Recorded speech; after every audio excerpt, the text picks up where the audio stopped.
everybody. Welcome to your Satisfying Crunch. Welcome back to the couch. Today we're watching RWBY, World of Remnant, The Great War.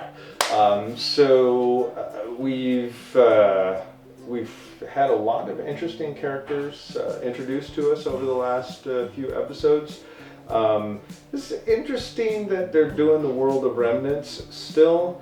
I know that it doesn't require as much in the way of like rendering and animation and things like that, but still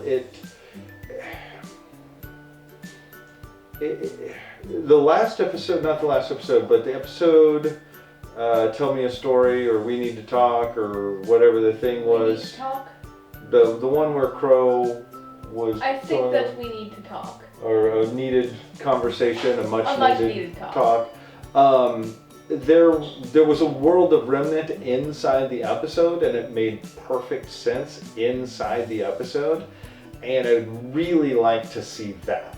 That's kind of what I'd like to see. That presentation that they had there was, it really flowed well. It was kind of part like of the story. It sometimes used to happen in Avatar: The Last Airbender. Mm-hmm. The Adventures of Stinky from Korra, Legend of Korra. So not even necessarily that, but like when they were in the canyon with the two groups that were fighting each other, how Aang told the story and it was all, like little chibi, minimal animation, but it was still, the story and it got the point across. Yeah. Which is more of what the World of Remnants are doing, rather than just full-on story in a flashback mode. As much as I'm interested in more details about the Great War, and I am. I am really interested, and I'm kind of disappointed that we're breaking up the story to do this as often as we are this volume. I guess it would be more. I guess it would be more of a thing for me if I really cared about Sun or Crow. But since I don't, I'm not really that worried about that. I want to get on with the story. You did say that you didn't think Crow was going to die before we see him use his scythe in battle. Right. He has used his scythe one time when he was fake attacking Ironwood, actually attacking the giant bird monster behind him. Oh, okay. So that's a possibility. So check that off of the bucket list. So it's allowed now. Crow is allowed to die. Crow's allowed to die. I don't see... Wait, how's he going to do the World of Remnants if he's dying? That's a good question. Are we going to get Oobleck? Are we gonna get... No, not Oobleck. The other guy, the boar hunting guy. Professor Plum in the library with the candlestick, with the blunderbuss. I don't know who you're talking about. The professor who's not Oobleck. Yes, I feel like there's only 3 teachers. I feel like he'd be a really good match to do the World of Remnant about the Great War. Well, it would just devolve into him telling a story about how he defeated the Crow. Exactly. That would be pretty awesome. I would actually like to see that. Yeah, I would. Rooster Teeth, there you go. We would totally watch that. All right. Well, who knows? This might be that story. This might be that one. That's my speculation. All right. That's my theory. Prove me right. All right. Let's get going.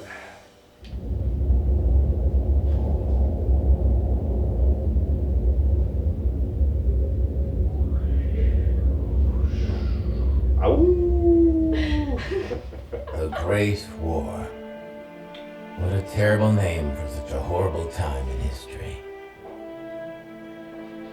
Though the war itself lasted around 10 years, the century leading up to it was filled with so much tension, we might as well lump them together. And most of that tension was coming from Mistral. Territories rich with resources and safe from crime have always been in high demand. But the Emperor of Mistral had managed to conquer nearly all that Anima had to offer, thanks in part to an unlikely friend. Mantle. The two kingdoms had formed an alliance. Mistral provided the small kingdom with goods unavailable in the frozen tundra.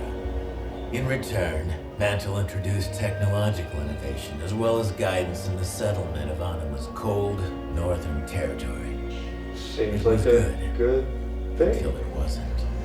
Oh, of course. An incident in Mantle led to a strange and unexpected decree. The abolishment of the arts and repression of self-expression. The people of Mantle had come to believe that they would be much safer from the Grim if they could simply keep the emotions of the masses in check. Given Mistral's strong, artistic culture, many assumed this would be the end of their alliance. But they were wrong. Mistral complied, selectively, enforcing Mantle's wishes only in the outer territories, allowing the centralized powers to continue to live as they pleased. If you haven't caught on yet, Mistral's full of jerks. The people of Vale had a problem with this. Well, they had a problem with a lot of things Mistral and Mantle had been up to. Treatment of their citizens, use of slave labor, and their constant insistence that their way of life was what was best for everyone. Eventually, Mistral made the jump across the sea to the eastern coast of Samus. So Vale is Small always the islands good guy? and peninsulas in the area were perfect to establish a settlement. They were so perfect, in fact, that Vale had just begun settling the area themselves. I think we can all guess what happened next. Dance off! Vale did everything he could to avoid armed conflict. Despite cries from his people, he insisted on sharing the land with the settlers from Mistral. But to this day, no one knows who shot first. But what began as a riot between the two bands of settlers had suddenly become the first battle of the Great War.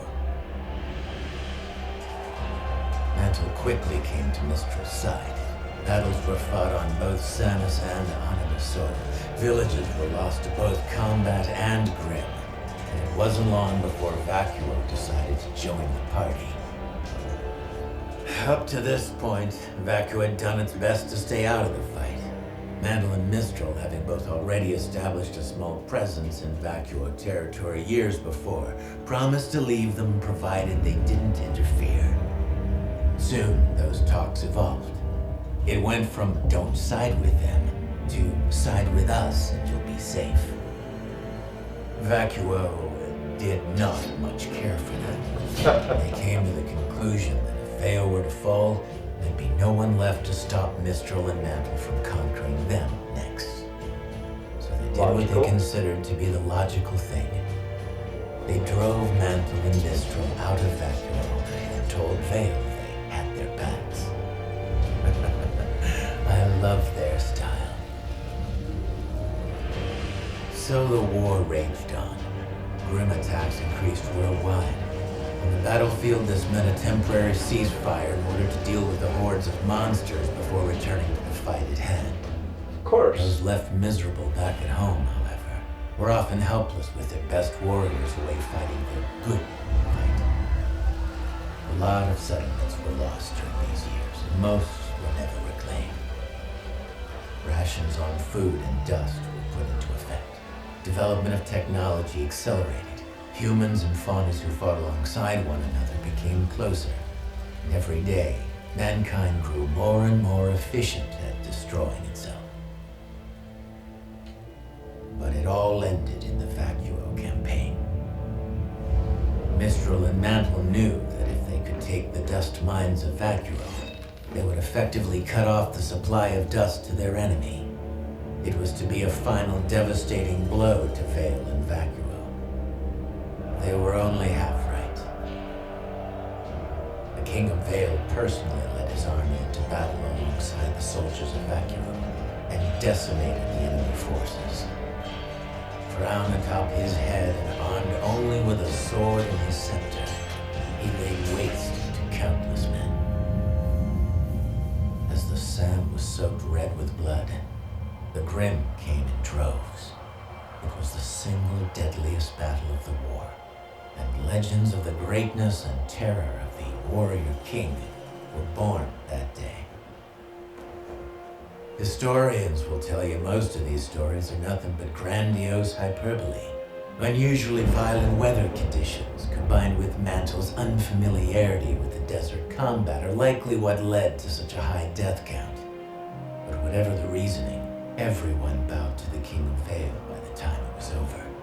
The Great War had ended. So that's the world was ready to live under the rule of Vale. Because they're the ones writing history. The king refused. The leaders of the four kingdoms met on the island of Vital, and it was there that they worked together to form a treaty and establish the future of Remnant. Which was the Vital Festival. Territories were redistributed, slavery was abolished, governments restructured, and the warrior king, the last king Vale would ever have, founded the Huntsman Academies and placed his most trusted followers in command of each kingdom's school. He would teach the world to fight so long as we promised to fight for ourselves and never against ourselves. Seems like we haven't kept our end of the bargain.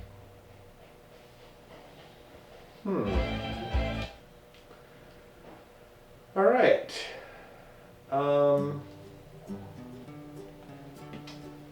So, really good information, interesting backstory there. The animation portion of this was very disappointing.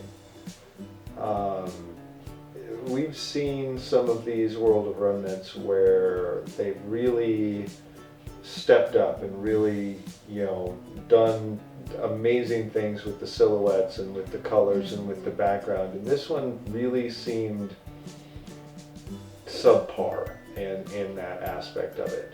I don't know that we got a lot of new information about the causes of the war and the things that, are surrounding that, but the alliances, militarization, nationalism, imperialism. Right. So. Oh wait, no assassinations. Never mind. Darn it. So close to World War I. So close.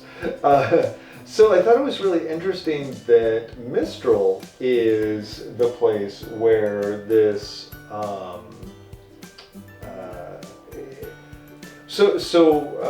What's the Mantle? So Mantle, does the cold, emotionless. We need to stop the grim attacks by stop feeling. Yeah. And then it's adapted by Mistral, and it's one of those things where human nature is this thing. It's like, okay, well, we're going to make you do these things so that we don't have to deal with those problems. But we're not going to do them. It's the classic not in my backyard. Mm-hmm. And obviously that's going to create tension, that's going to create difficulties. And I think it's interesting that it didn't start as a civil war in Mistral. Yeah, because it seems like that would be what it was leading to. Right. But you notice what it was the people were unsatisfied and unrest, and there was civil unrest going on and starting. But what the leadership of Mistral did is they turned that civil unrest into expansion, and then you get into Vale. And now, as to your question, is at the beginning of it, is why is Vale always the good guys? And it's because the whoever wins gets to write history. And well, but it's not only that. I mean, all of our protagonists are from Vale. All of blah blah blah. Mm-hmm. Vale has been the good guy through the series. Ozpin, blah blah. Vale is full of all the heroes. Well, we have, if you look at our gang of four, you've got Blake is from Mistral, mm-hmm. and Weiss is from Atlas. So Menagerie isn't Mistral. Where's Menagerie? It's its own separate community. Okay. But they all went like, you know what? Not gonna stay where my place is. Gonna go Vale. Yeah. So there you go. Vale is the good guys. So you have to have a good guy somewhere. Yeah. But I do think it's interesting the way that you put that there's no ambiguity about Vale. There's ambiguity about the other ones, and there's outright, oh, those guys are the bad guys. But Vale, it's kind of a cop-out to have them just be, we're the victims, they're settling in our country. Oh, we don't know who shot first. It was Han. Han shot first. Oh, we're fighting for art and freedom. Oh, we're great. Yeah. So that's kind of a weird thing there. I don't know if it's just the disappointment of having our fifth World of Remnant out of 9 episodes. Fourth. Half of the episodes so far have been World of I'm just disappointed that it was narrated by a dying guy. I think it would have been much better if it had been narrated by a rambunctious... This would be funnier if you knew his name. It would be. I still think he would have been a perfect fit for this World of Remnant. All right, I'm not going to argue with that. I think you're absolutely correct. All right, I think we're gonna end it there. Yeah. All right. Until next time. There's always room on the couch. Not very much room. Hey, thanks so much for watching our videos and continuing to support us. If you want to help us out even more and see more of what we do, subscribe right over here. If you liked what you just saw and want to support the creators, go down here. If you want to watch the rest of our videos on this series, you can look right over here. And if you really, really like us, we've got trailers and other stuff that we do down here.